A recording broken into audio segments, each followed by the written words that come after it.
Are we good? Yeah, say something. Hello? Oh. All right. So first off, hello everybody. Hello.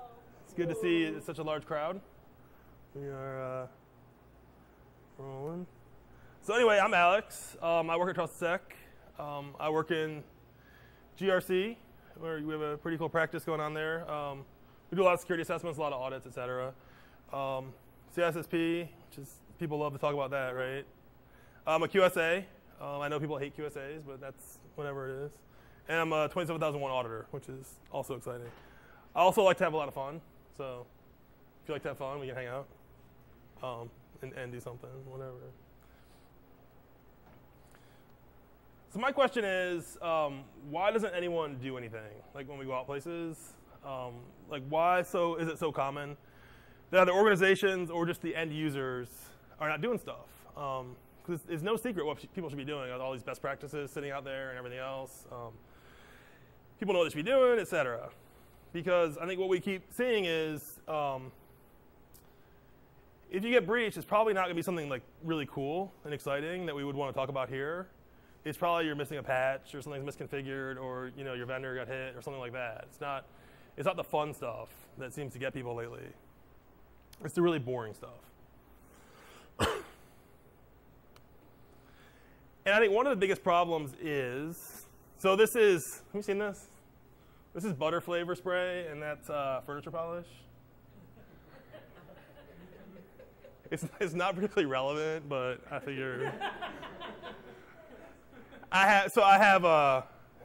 You can probably imagine we have a lot of memes at work and pictures and stuff. So if I can use them, I try. But one of the things I think that we all forget is that this is our job, but for most of us, it's also our hobby. I mean, we're out here on a Wednesday. We're here on a Wednesday night, right? I mean, there's other stuff you could be doing. I don't know what, but stuff. And this is what we're interested in. It's probably what you read about, right? I mean, but you don't find someone like in the accounting department that's not out reading security blogs or like listening to paul.com or anything, right?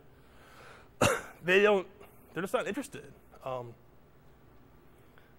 Security Weekly, sorry. Anyway, so I think one of the big things is people always like to go around us. People in security are always saying no. So I always try to say yes, but let me show you how to do it securely. Because if you say no, they're going to do it anyway, right? I mean, how often does that happen? I went to a self-storage place because this person was giving me a chair for my daughter. And they're like, oh, we got to wait at the gate. I'm punching this code. We'll call you the code. I'm like, well, the exit. I just pulled up the exit and opened, and I drove right in. So I'm like, and and then they got there, and I was already there. And they're like, how'd you get in here? I'm like, well, you know what I do for a living, right? They're like, yeah. I'm like, I mean, that's not related to how I got in or anything, right? But it was funny. I think that's so important. I mean, if people keep coming to you and you say no all the time, they're not going to ask you anymore. So it's really working with people to try to find ways to do things securely. Because there's always a way to do it securely, right? Or usually. And then what I've often found is, and I don't know where else to put this in the slides, so it kind of doesn't really fit here, but it's like the stories can really help. As a vendor, I never want to sell with any fear or uncertainty and all that, because I think that's just not a good thing to do. I think that's kind of unethical. But internally, I think it's okay a little bit to sell with fear. You know what I mean? If you have a ton of breaches going on in the news and whatnot, then yeah, bring it up. If I do it, I don't think it's that cool. But internally, I think that's important. The one thing I always like to go back to, if you're from Cleveland or Akron, I think it's been probably 6 years, and I wasn't involved in it anyway, or nobody I worked with was involved in it anyway. But it was all over the news. It was at one of the hospitals. One of the nurses' ex-boyfriends went online, bought one of those screen capture things. It goes online, takes the screen capture, and sends it back. Well, of course, because they allowed access to personal emails on clinical machines, the nurse opens up the email, gets on the machine, and all of a sudden it's sending back like data, and it calls all these HIPAA. You remember this? No. So it ended up with all these HIPAA fines and issues, and I think the guy went to jail or whatever. But anyway.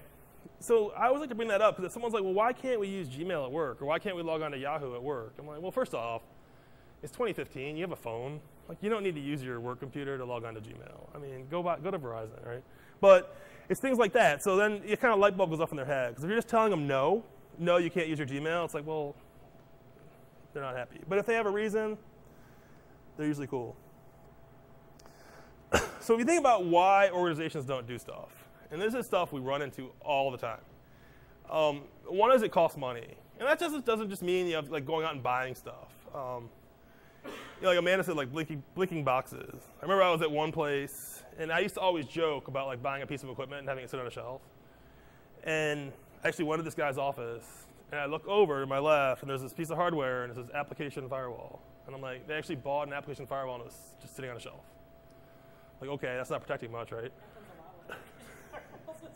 Does it? Well. But anyway, yeah, they don't want to spend money.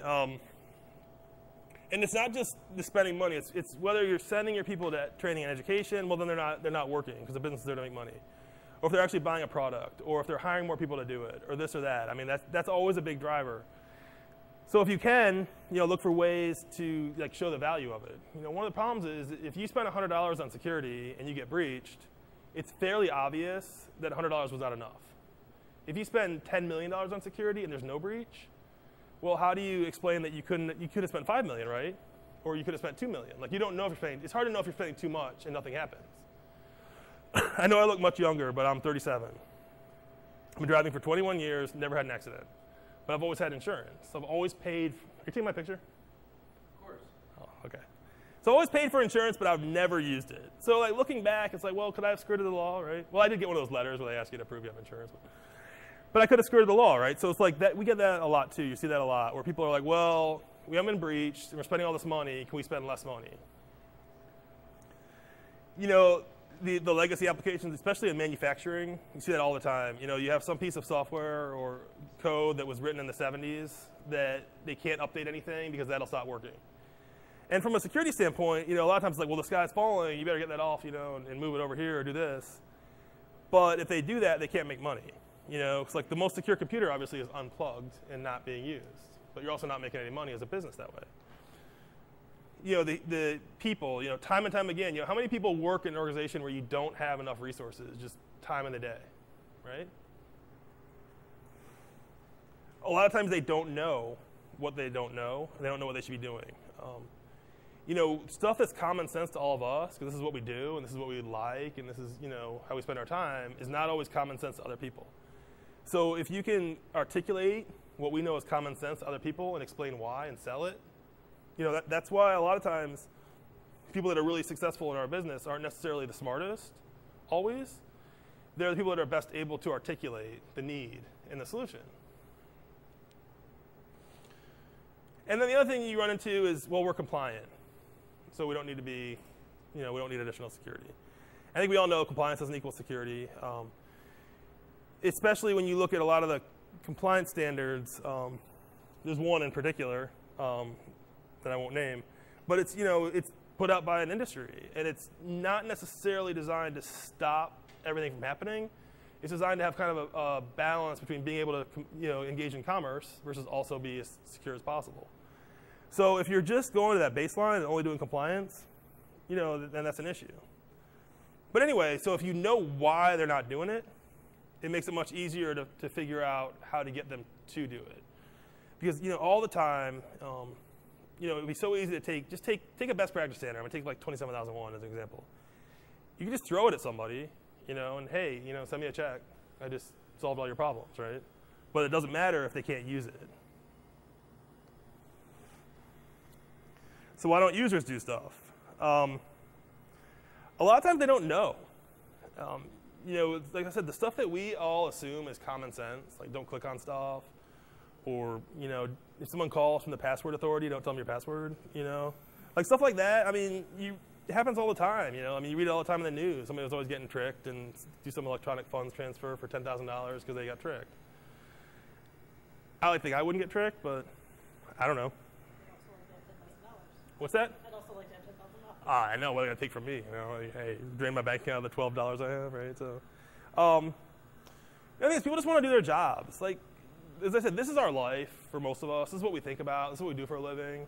But for most people, this isn't their job. Their job is accounting or it's marketing or something else. So they're trying to do that, and they're trying to do a good job. And some people are just trying to get fired, but they're trying to do a good job and make a difference and do the right thing, et cetera. But they don't know what the right thing is. So we have to educate them on those things. The other thing is people always do the easy thing. There's the easy way and the hard way. I don't know if that's a real sign. I don't know if that's like a location somewhere. No, I know it's not. Nobody think I'm funny? Like, that's rare. But no, people are always looking for that easy way. So what we always try to do is make things easy securely. One of the common ones is like file sharing. So you'll talk to somebody and they'll say, oh, we spent $100,000 on this file sharing solution. It's super secure. Nothing can happen to it, and they're all proud of it. And then you go talk to users, and they're like, well, we just use Gmail. We send the corporate files by Gmail because the file transfer is too hard to use. It takes 30 seconds, and I can just Gmail in 2 seconds. So people do the easy thing. So again, really big on, in order to change things, you have to understand why it's occurring. Because without that, you can't change it. Very commonly, it's financially driven. And again, it's just hard to sell it. I mean, it's hard to sell what doesn't happen. I mean, we go through that all the time. Additionally, making sure the right people know what the issues are. That's really challenging too, because how often do we get to talk to, at a large organization, the CEO or the CIO? And I think there are a lot of times, especially if you're at a publicly traded company, that the leadership is so far removed from what's happening in security on the ground that they just don't know. And if they did know, and they did know the risk, it would be their obligation to mitigate that risk or decrease the risk. So it's how do you get them to know? And that's a question I can't answer, because I can't go running up to usually the top floor, right, in the corner office and just barge in and start talking. I probably would, but it wouldn't end well. One thing that we like to see is people getting together, so some kind of committee. Never call it a committee because people hate being on committees, right? But getting people together from all different aspects of the business. So if you can get people from tech, talking to people that are in operations and working together so they understand the risk, et cetera, that can oftentimes make a big difference. As far as users, that's the tough one. And it's almost harder when people want to do the right thing or they've been there a long time. If you have a real family environment at a company, it's obviously much easier to get people to do what you want them to do because they're trying to be nice. They're trying to do the right thing. You call and ask for help, they want to help you. They don't know what you're doing. But in pushing the education of people, you completely find that if you are teaching people things that they're able to use in their home life as well as their work, they're a lot more open to it. So if you can teach them how to protect their personal banking information as well as protect your corporate resources, it's generally very, very helpful. Additionally, it's providing the right resources and tools. Back to that file sharing example, if you make it difficult, people will just go around it every time.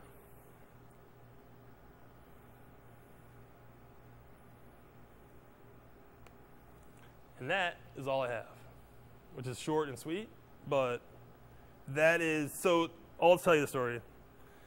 So I didn't go to my own birthday party. I know. And it was fun though. I'm glad you had fun, but I didn't go. But anyway, so I'm talking in the office and about things to talk about, and what I wanted to do was compensating controls for PCI DSS. Who's glad I didn't do that? Right? So everyone says that's going to put everyone to sleep, and no one's going to want to hear it, so I didn't do it. And I will at some point if there's enough demand. I hear it. But it's just, time and time again, it's just all these big issues and all the things that we talk about when it's the little stuff that's not getting done. It's the little things that we're not seeing. And it's how can we solve these small problems?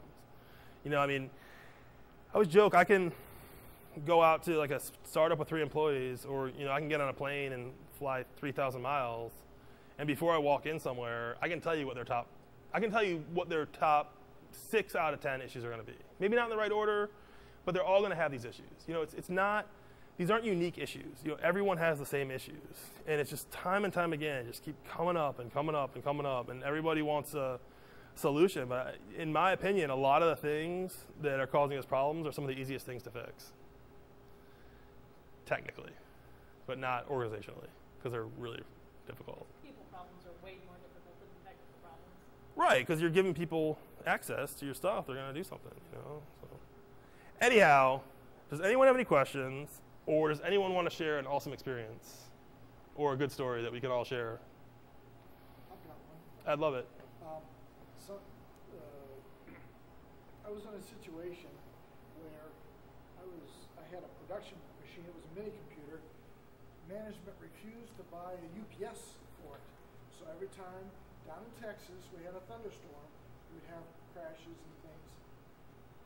And a friend of mine said, you can broach any subject to any level of management if you call it update for whatever, and then put your subject there.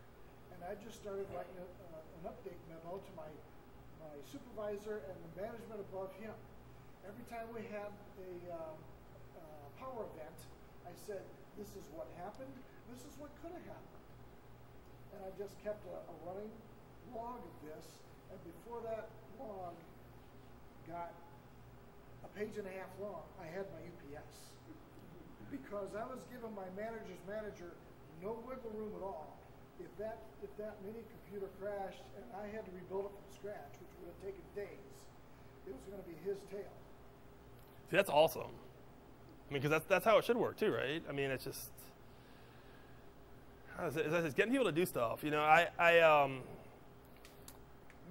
no one's glad that a lot of stuff's been in the news lately, but a lot of stuff's been in the news lately, and that's one thing. So if I go talk to like boards of directors, it's finally becoming more and more of a subject. You know, last time I did it, you know, I flew down.